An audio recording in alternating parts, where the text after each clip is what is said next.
गणेश चतुर्थी की 4 पौराणिक एवं प्रचलित कथाएं। व्रत में सुनने से दूर होंगे सारे संकट, मिलेगा अपार सुख।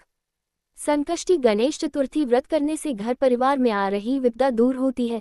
कई दिनों से रुके मांगलिक कार्य संपन्न होते हैं तथा भगवान श्री गणेश असीम सुखों की प्राप्ति कराते हैं। माह की किसी भी चतुर्थी के दिन भगवान श्री गणेश की पूजा के दौरान संकष्टी गणेश चतुर्थी व्रत की कथा पढ़ना अथवा सुनना जरूरी होता है। इससे संबंधित 4 कथाएं प्रचलित हैं।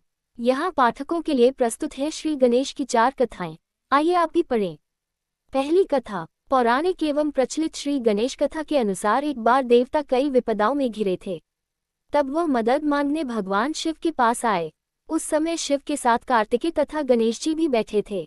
देवताओं की बात सुनकर शिव जी ने कार्तिकेय व गणेश जी से पूछा कि तुम में से कौन देवताओं के कष्टों का निवारण कर सकता है। तब कार्तिकेय व गणेश जी दोनों ने ही स्वयं को इस कार्य के लिए सक्षम बताया। इस पर भगवान शिव ने दोनों की परीक्षा लेते हुए कहा कि तुम दोनों में से जो सबसे पहले पृथ्वी की परिक्रमा करके आएगा वही देवताओं की मदद करने जाएगा। भगवान शिव के मुख से यह वचन सुनते ही कार्तिकेय अपने वाहन मोर पर बैठकर पृथ्वी की परिक्रमा के लिए निकल गए, परंतु गणेश जी सोच में पड़ गए कि वह चूहे के ऊपर चढ़कर सारी पृथ्वी की परिक्रमा करेंगे तो इस कार्य में उन्हें बहुत समय लग जाएगा। तभी उन्हें एक उपाय सूझा। गणेश अपने स्थान से उठे और अपने माता पिता की 7 बार परिक्रमा करके वापस बैठ गए। परिक्रमा करके लौटने पर कार्तिकेय स्वयं को विजेता बताने लगे। तब शिव जी ने श्री गणेश से पृथ्वी की परिक्रमा न करने का कारण पूछा। तब गणेश ने कहा, माता पिता के चरणों में ही समस्त लोक हैं। ये सुनकर भगवान शिव ने गणेश जी को देवताओं के संकट दूर करने की आज्ञा दी। इस प्रकार भगवान शिव ने गणेश जी को आशीर्वाद दिया कि चतुर्थी के दिन जो तुम्हारा पूजन करेगा और रात्रि में चंद्रमा को अर्घ्य देगा उसके तीनों ताप यानी दैहिक ताप, दैविक ताप तथा भौतिक ताप दूर होंगे। इस व्रत को करने से व्रतधारी के सभी तरह के दुख दूर होंगे और उसे जीवन के भौतिक सुखों की प्राप्ति होगी। चारों तरफ से मनुष्य की सुख समृद्धि बढ़ेगी, पुत्र पौत्रादि धन ऐश्वर्य की कमी नहीं रहेगी। गणेश चतुर्थी व्रत की दूसरी कथा। एक समय की बात है, राजा हरिश्चंद्र के राज्य में एक कुम्हार था। वह मिट्टी के बर्तन बनाता, लेकिन वे कच्चे रह जाते थे। एक पुजारी की सलाह पर उसने इस समस्या को दूर करने के लिए एक छोटे बालक को मिट्टी के बर्तनों के साथ हवा में डाल दिया। उस दिन संकष्टी चतुर्थी का दिन था। उस बच्चे की माँ अपने बेटे के लिए परेशान थी। उसने गणेश जी से बेटे की कुशलता की प्रार्थना की। दूसरे दिन जब कुम्हार ने सुबह उठकर देखा तो हवा में उसके बर्तन तो पक गए थे, लेकिन बच्चे का बाल बांका भी नहीं हुआ था।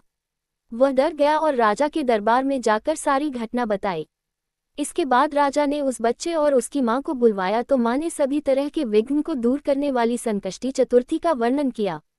इस घटना के बाद से महिलाएं संतान और परिवार के सौभाग्य के लिए संकट चौथ का व्रत करने लगी।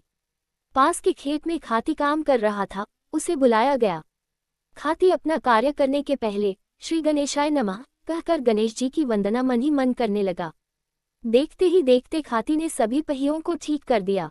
तब खाती कहने लगा कि हे देवताओं, आपने सर्वप्रथम गणेश जी को नहीं मनाया होगा और न ही उनकी पूजन की होगी, इसीलिए तो आपके साथ यह संकट आया है। हम तो मूर्ख अज्ञानी हैं, फिर भी पहले गणेश जी को पूजते हैं, उनका ध्यान करते हैं। आप लोग तो देवतागण हैं, फिर भी आप गणेश जी को कैसे भूल गए। अब आप लोग भगवान श्री गणेश जी की जय बोलकर जाएं, तो आपके सब काम बन जाएंगे और कोई संकट भी नहीं आएगा। ऐसा कहते हुए बारात वहां से चल दी और विष्णु भगवान का लक्ष्मी जी के साथ विवाह संपन्न करा के सभी सकुशल घर लौट आए। हे गणेश जी महाराज, आपने विष्णु को जैसो कारज सारियो, ऐसो कारज सबको सिद्ध करजो। बोलो गजानन भगवान की जय। तीसरी कथा। एक समय की बात है कि विष्णु भगवान का विवाह लक्ष्मी जी के साथ निश्चित हो गया। विवाह की तैयारी होने लगी। सभी देवताओं को निमंत्रण भेजे गए, परंतु गणेश जी को निमंत्रण नहीं दिया, कारण जो भी रहा हो। अब भगवान विष्णु की बारात जाने का समय आ गया। सभी देवता अपनी पत्नियों के साथ विवाह समारोह में आए। उन सब ने देखा कि गणेश जी कहीं दिखाई नहीं दे रहे हैं। तब वे आपस में चर्चा करने लगे कि क्या गणेश जी को नहीं न्योता है या स्वयं गणेश जी ही नहीं आए हैं। सभी को इस बात पर आश्चर्य होने लगा। तभी सबने विचार किया कि विष्णु भगवान से ही इसका कारण पूछा जाए। विष्णु भगवान से पूछने पर उन्होंने कहा कि हमने गणेश जी के पिता भोलेनाथ महादेव को न्योता भेजा है। यदि गणेश जी अपने पिता के साथ आना चाहते तो आ जाते, अलग से न्योता देने की कोई आवश्यकता भी नहीं थी। दूसरी बात यह है कि उनको 1.25 मन मूंग, 1.25 मन चावल, सवा मन घी और सवा मन लड्डू का भोजन दिन भर में चाहिए। यदि गणेश जी नहीं आएंगे तो कोई बात नहीं, दूसरे के घर जाकर इतना सारा खाना पीना अच्छा भी नहीं लगता।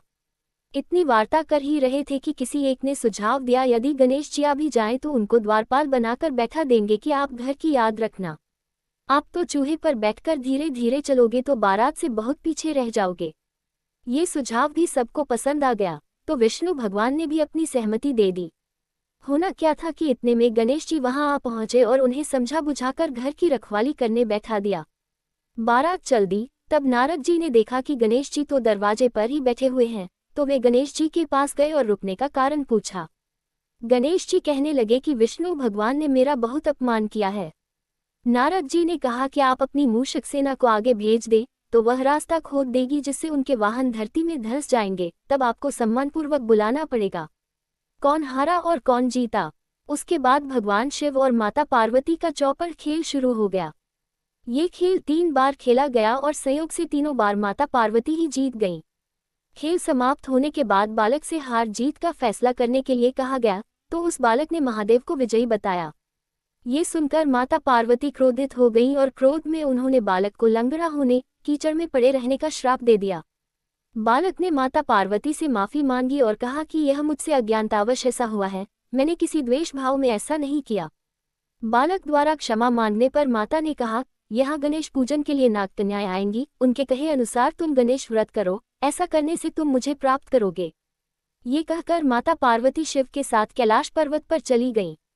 1 वर्ष के बाद उस स्थान पर नागकन्याएं आईं। तब नागकन्याओं से श्री गणेश के व्रत की विधि मालूम करने पर उस बालक ने 21 दिन लगातार गणेश जी का व्रत किया। उसकी श्रद्धा से गणेश जी प्रसन्न हुए। उन्होंने बालक को मनोवांछित फल मांगने के लिए कहा। उस पर उस बालक ने कहा, हे विनायक, मुझमें इतनी शक्ति दीजिए कि मैं अपने पैरों से चलकर अपने माता पिता के साथ कैलाश पर्वत पर पहुंच सकूं और वे ये देख प्रसन्न हों। तब बालक को वरदान देकर श्री गणेश अंतर्ध्यान हो गए। इसके बाद वह बालक कैलाश पर्वत पर पहुंच गया और कैलाश पर्वत पर पहुंचने की अपनी कथा उसने भगवान शिव को सुनाई। चौपर वाले दिन से माता पार्वती शिव जी से विमुख हो गई थी, अतः देवी के रुष्ट होने पर भगवान शिव ने भी बालक के बताए अनुसार 21 दिनों तक श्री गणेश का व्रत किया।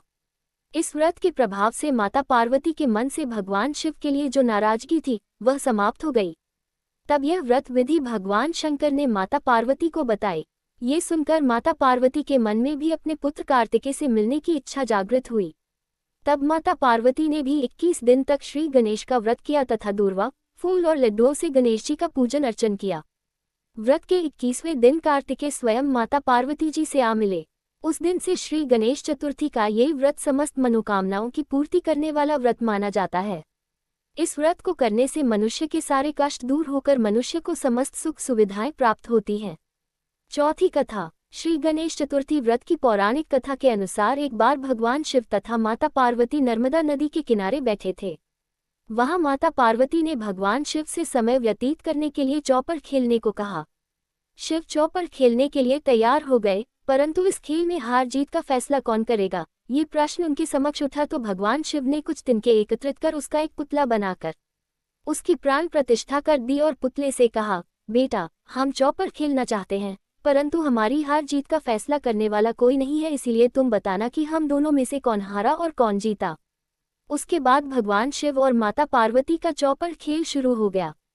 ये खेल 3 बार खेला गया और संयोग से तीनों बार माता पार्वती ही जीत गईं।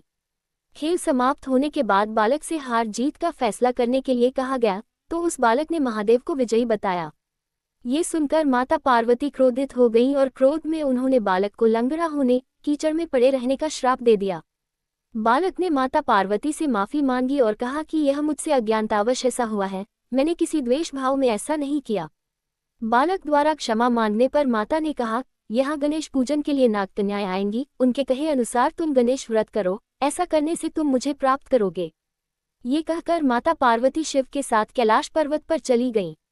1 वर्ष के बाद उस स्थान पर नागकन्याएं आईं। तब नागकन्याओं से श्री गणेश के व्रत की विधि मालूम करने पर उस बालक ने 21 दिन लगातार गणेश जी का व्रत किया। उसकी श्रद्धा से गणेश जी प्रसन्न हुए। उन्होंने बालक को मनोवांछित फल मांगने के लिए कहा। उस पर उस बालक ने कहा, हे विनायक, मुझमें इतनी शक्ति दीजिए कि मैं अपने पैरों से चलकर अपने माता पिता के साथ कैलाश पर्वत पर पहुंच सकूं और वे ये देख प्रसन्न हों। तब बालक को वरदान देकर श्री गणेश अंतर्ध्यान हो गए। इसके बाद वह बालक कैलाश पर्वत पर पहुंच गया और कैलाश पर्वत पर पहुंचने की अपनी कथा उसने भगवान शिव को सुनाई। चौपर वाले दिन से माता पार्वती शिवजी से विमुख हो गई थी, अतः देवी के रुष्ट होने पर भगवान शिव ने भी बालक के बताए अनुसार 21 दिनों तक श्री गणेश का व्रत किया। इस व्रत के प्रभाव से माता पार्वती के मन से भगवान शिव के लिए जो नाराजगी थी वह समाप्त हो गई। तब यह व्रत विधि भगवान शंकर ने माता पार्वती को बताई। ये सुनकर माता पार्वती के मन में भी अपने पुत्र कार्तिकेय से मिलने की इच्छा जागृत हुई। तब माता पार्वती ने भी 21 दिन तक श्री गणेश का व्रत किया तथा दूर्वा, फूल और लड्डुओं से गणेश जी का पूजन अर्चन किया। व्रत के 21वें दिन कार्तिकेय स्वयं माता पार्वती जी से आ मिले। उस दिन से श्री गणेश चतुर्थी का ये व्रत समस्त मनोकामनाओं की पूर्ति करने वाला व्रत माना जाता है। इस व्रत को करने से मनुष्य के सारे कष्ट दूर होकर मनुष्य को समस्त सुख सुविधाएं प्राप्त होती हैं।